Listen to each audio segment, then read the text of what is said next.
back to school, ring the bell, brand new shoes, walking blues, climb the fence, books and pens. I can tell that we are gonna be friends. I can tell that we are gonna be friends. Do I think teachers are allowed to teach today? Is Common Core taking away some of that? I think what has happened over the years is, if you can imagine going to an art show, you know, the outdoor art show where you've got these, let's say, 100 different booths. I think most people go to an art show to see the various types of art, the way artists can make something out of glass or metal or ribbons.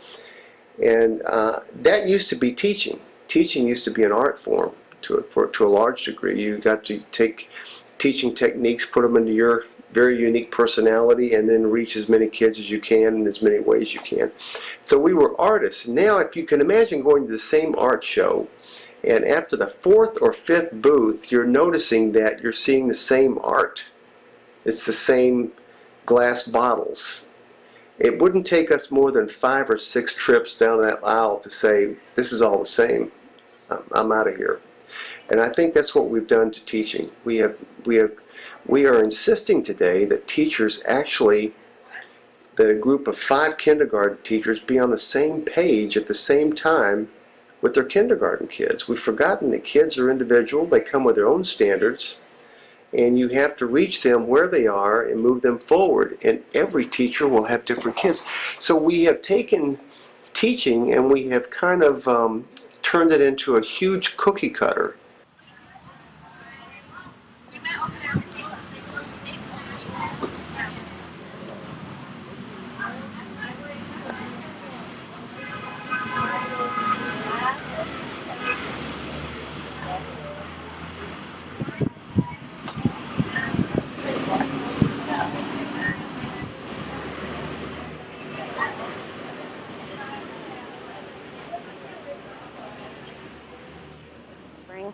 Um, 30% seems awfully excessive to grade a student and his whole performance on this one day and this one moment and this one time on skills that, as a teacher, I'm not so sure that we know even what's on those tests.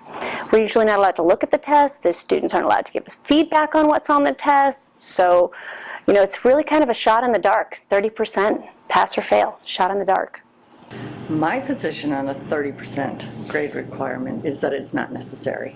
I think it puts undue stress on children. I feel that if they've gone through an entire year of a class, that having everything count, or one test count 30% is not realistic, and it's not fair to the children.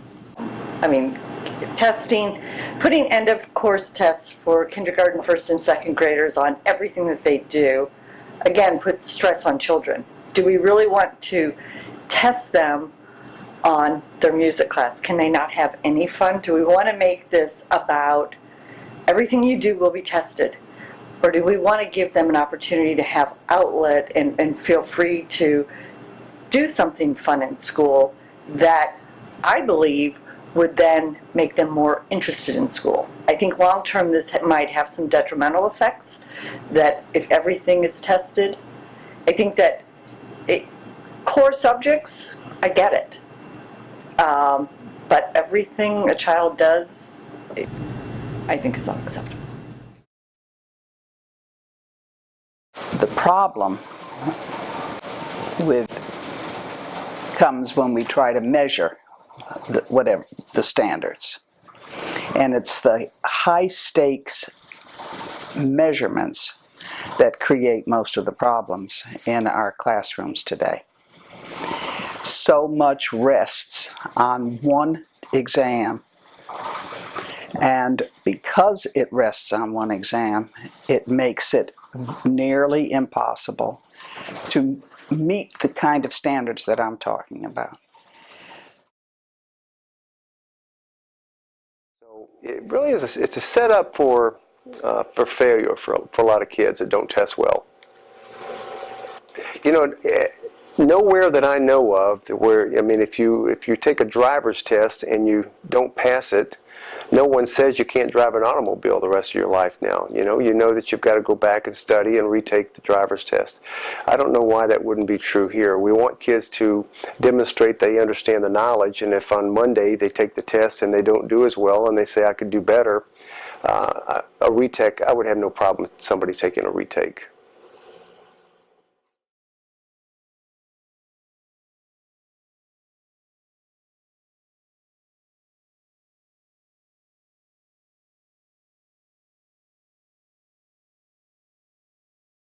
In how to teach students, I don't think that we're meeting those needs. We should be meeting the students where they're at, and they all don't come in the same place. So they all don't come knowing, exactly what a prepositional phrase is because they were tested on it last year, check off the box. Now we can teach gerund phrases, check off the box next year. So they don't really learn like that. They don't grow like that. They grow in spurts.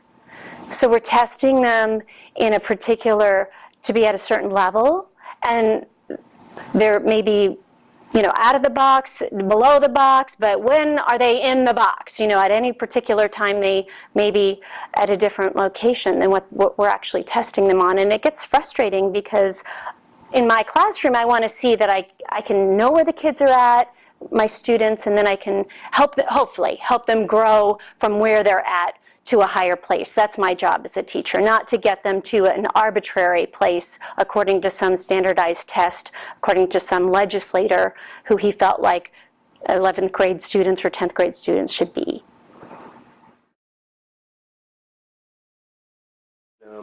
So we're about ready to turn teaching into, I think, almost a mockery of the profession. I think we're on the threshold of that. And the evidence of that is at no time have we lost this many teachers. I'm hearing the statistics are 50% of the teachers are leaving in 5 years. If that were policemen or firemen leaving in 5 years, 50%, we would be in an outrage in this country. We would think that we were not safe. How we have allowed that to happen in education, I will never be able to explain it. I think ultimately it's going to make me leave the profession. Keep going, please. No, I'm just saying I can't teach like they want me to. So, sorry.